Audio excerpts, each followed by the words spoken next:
Hey guys, welcome back to Chris and Retro. Tonight's video, I'm going to talk about professional authenticity, or is it too much information?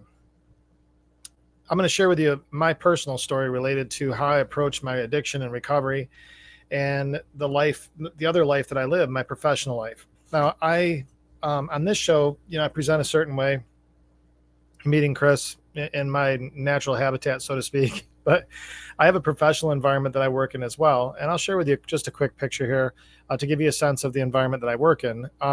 This is me presenting at a military convention a few months back in Pittsburgh.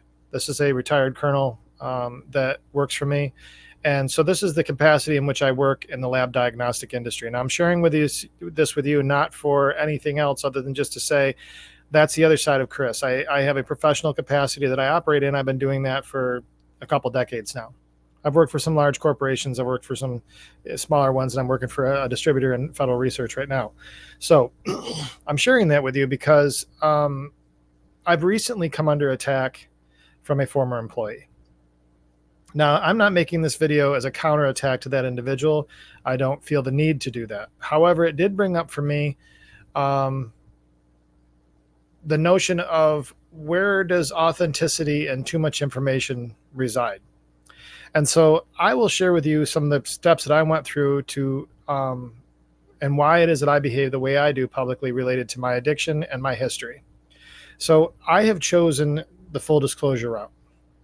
And so I looked at it, my recovery when I was first coming back as if you've ever seen 8 Mile with Eminem, and he's like, I know I live in a trailer. I know I live with my mom. What do you got? I know your name is Clarence and you grew up with a really nice family. Oh, and that's a private school. So basically what he was doing is in this freestyle, calling out, what else are you going to say about me? I know all these things about me. And so he disarmed his opponents by just saying, there's nothing else here. You got it all. Now what are you going to say about me? Oh, but by the way, you're hiding some things. So in that scene in that movie, I think it's pretty epic. And not entirely that. It's not entirely that, but the idea of presenting who I am and all the avenues of it, I feel like it allowed me to enable me to be a help and hope in all environments. Because one thing I've learned for sure is that there are certain environments that we accept that people have addiction and become felons and do these types of things. And there's other environments that have equally as sick people there, but we put veils over them to protect those spaces. And one of those happens to be in the professional community. When I mean professional, the business professional and sales community, we are okay because we've got great jobs. My addiction really took root with a very good job, and I was doing very well. But in the inside, mentally, chemically, all of it, I was completely burning myself to the ground. It's part of why Sam came up with this slogan for me, closer than it appears, is because the story, she knows my story, is that, that high risk living, things seemed fine on the outside, but everything was burning down. So I talk very openly about my addiction history. And in fact, on the LinkedIn platform, which is a professional platform, if you're not aware, I actually describe in detail some of the places that I found hope and victory in some of the nonprofit work I do. But at the same time, I did an 8-part or 6-part series called The Lies I Told Myself. And the reason I did that is because I wanted to invite others that might be struggling with addiction in those environments and can't talk about it. I wanted to be the person that did talk about it so that you'd have an opportunity to come and heal yourself before you burned your life apart like I did. Because you can be a high paid executive and be homeless in a cemetery in 2 short years. I can prove it. I did it. So I am an alcoholic.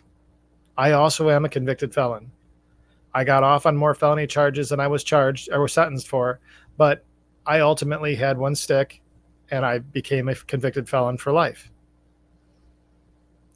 I share out of these things not as a badge of honor, because honestly, it's not something I consider a badge of honor, but I also don't feel bad about it, which makes seem bad. I don't feel bad about anything really that I am, because it is who I am. And I've had to go through the rigorous process as far as my recovery is to accept life as it is. And some of the things that as it is are mistakes I've made that have caused me consequence that I have to live with.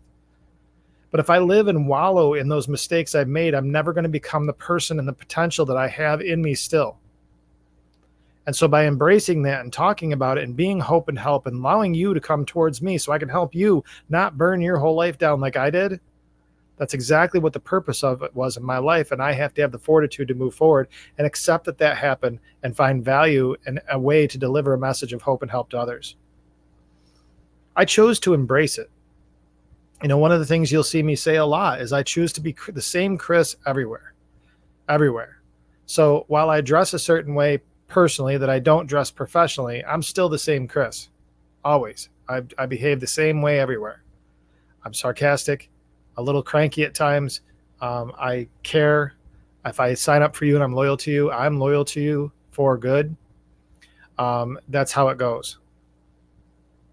Now, I've got a circumstance where somebody was a disgruntled, terminated employee, and they've been saying some stuff in a professional setting that is disparaging and slander, and in many ways cyber stalking with a lot that's been going on literally over 10 months. And I have not addressed it publicly too much. I've made some comments here and there, including the video yesterday. But what the reason I'm sharing all this with you is that's one example of, by sharing and being authentic, you have to understand that just because you may have the same motivation I do, and that is to say, look, this is who I am, these are the things I've done, you could be that person too if you're not careful, and I want to help you understand how not to be that. And by the way, if you're keeping a secret about this stuff, come talk to me. I'll keep it a secret too for now, and we'll just work through it before it becomes a problem for you. We could do that. And that's what I want to do. But by doing that, you also open yourself up for some stuff, and I want to make sure you have this cautionary tale as well. If you are a person in recovery, if you have criminal history like I do, it can be weaponized. I'm currently going through a season where the very person that before I started in this job reached out to me to ask me if I was a friend of Bill's, which is a code for, do you go to AA? Under the guise of being a person as a fellow traveler in recovery, was an underperforming employee, and then turned and decided to reap the consequences of that over well over a year of coaching, has now decided to weaponize my full disclosure of my life in some odd way, including posting about me being a felon in a professional setting in front of all my followers. So it's not news to them if you pay attention to anything, because it is all over my social media. No matter where you go, you'll find this information, because I make sure that it's out there so that people can grab onto it. The other thing that can happen is it can be exploited. So if you have a competitor out there that they're trying to get you in business, and depending on how big the business is, they could easily exploit this information for their competitive advantage. And that's why it is you have to tell your own story and own your own story. And so that's one of the reasons why I'm coming on here tonight, is to offer solutions for you so that when you're in these circumstances and people do decide to weaponize something, even if you've already disclosed it, they're telling the story for you. Grab that story and tell it as it is, so that way you own the message and not somebody else is not owning your message for you. This can be, there's a lot of ways it can be exploited. There's a lot of ways it can turn into a career limiting move. So be careful when you're going out and you're talking about your histories. So let's just say that you're a neurosurgeon. Okay. I wouldn't expect as a neurosurgeon, you want to be really fully disclosing publicly that you were an alcoholic or a recovering alcoholic with felony charges and felony convictions in the history, or multiple misdemeanors and that type of thing. I don't know that you'd want to have those conversations necessarily, because that would hurt your ability to make a living.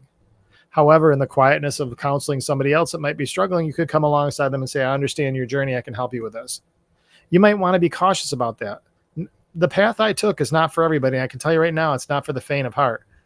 Because while I have this current antagonistic nonsense going on from somebody that can't seem to get their crap together and want to take me out because of their pain, I wouldn't change a thing about this, because this is exactly what my purpose required. I went through all this so that I could reach you at where you're at and hopefully give you a lane that says, okay, I'm going to be okay, because if he got through that mess as bad as it got, I can get through mine before it gets there, or I can start to course correct my life and make sure that I don't make these horrible mistakes and burn everything to the ground and then have to hope that things come back. Now, my story is one of victory and the fact that it did all come back. Now, we are going through seasons right now in our life that are a struggle, but I can tell you that the fortitude that's come through from this recovery journey that I've been on is incredibly important, and it does bleed over to help the ones I love. It does bleed over to help Sam. It does bleed over to help me fortify myself so I can be a better dad, because ultimately I want to be a great dad. I'm not sure a lot of times I am. I look back at how I behaved over life and I'm like, man, what were you thinking?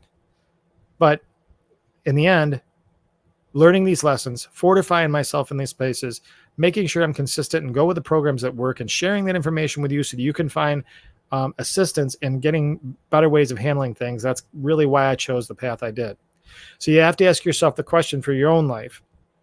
How far does authenticity go versus TMI?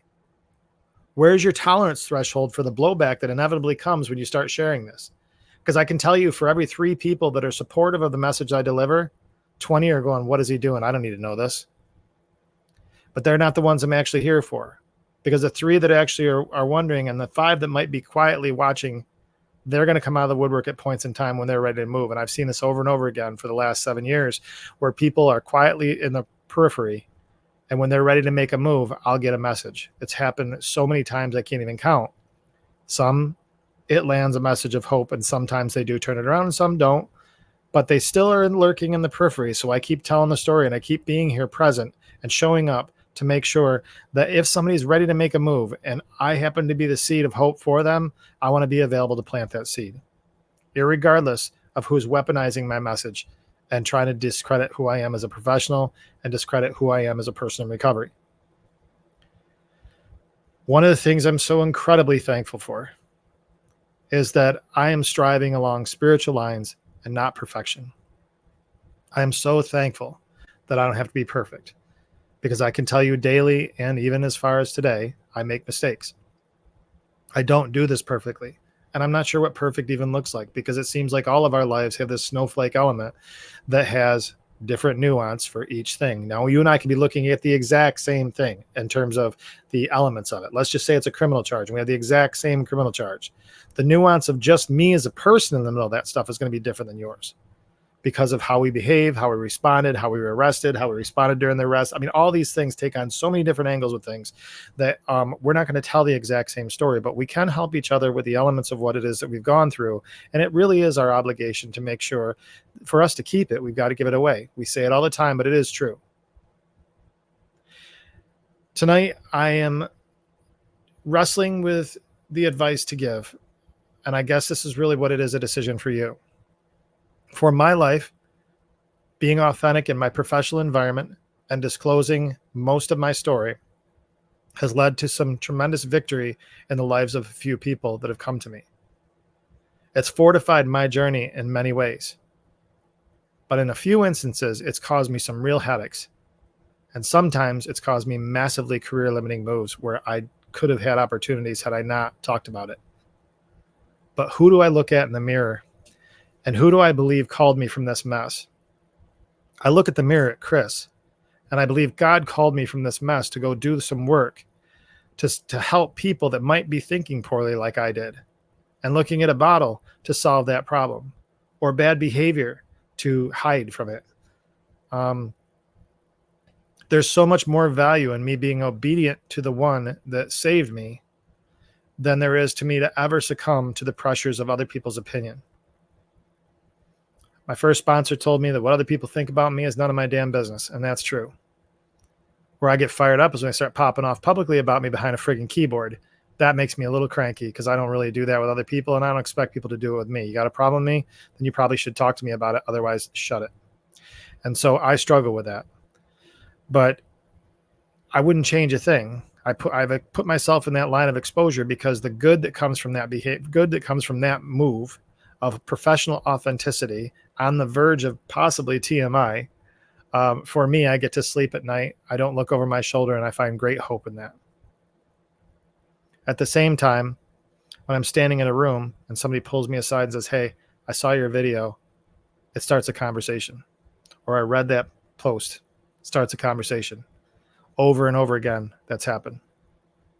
Try it. Here's one that you might want to try. Sit in a park sometime on a holiday. If you got some free time during the day, go sit in a public park on a holiday. Most people sit in public parks on a holiday, they feel a little disenfranchised. They don't have anybody around them. Connect with them. Just have a small conversation if they're willing to have that conversation and see where it goes. I think you'll find a tremendous amount of reward in those conversations by sharing your story and being part of their lives that way. You might help them to rethink things, course correct their behavior, or maybe just for a minute not feel so stinking lonely. Guys, thanks for tuning in. Thanks for supporting the channel. If you see this one individual that likes to post on my social media over and over again, ignore it. He's on all my platforms, blocked multiple times, and keeps showing up. Just ignore what he's doing. His wounds he's trying to bleed all over people with, and that's just how it goes. So hopefully he gets his stuff put together here before he makes terrible mistakes that he can't come back from. Guys, thanks for tuning in. Please like and subscribe and comment. Things are starting to grow again here on the channel. Now they've been more faithful to the content. I appreciate it. Also, check out TikTok.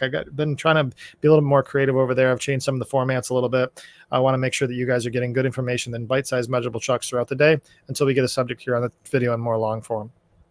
Got a few guests coming up. I'm trying to work through the details of schedule for going back to school, man. Everybody's running a million miles an hour. I've got some travel coming up with work that's going to make it a little difficult, but we'll get a couple guests I've got that have been earmarked for coming on the show. I think that you'll find very interesting. One of them being Stephanie Forrester. She will be coming on over the next month or so, and she is just absolutely phenomenal. Her kid's back senior year playing football. She's got a lot on her plate right now, but appreciate you guys so much. Thanks for tuning in. Between now and the next time we talk, I want to do everything I possibly can do to stay out of trouble, and I hope you do too.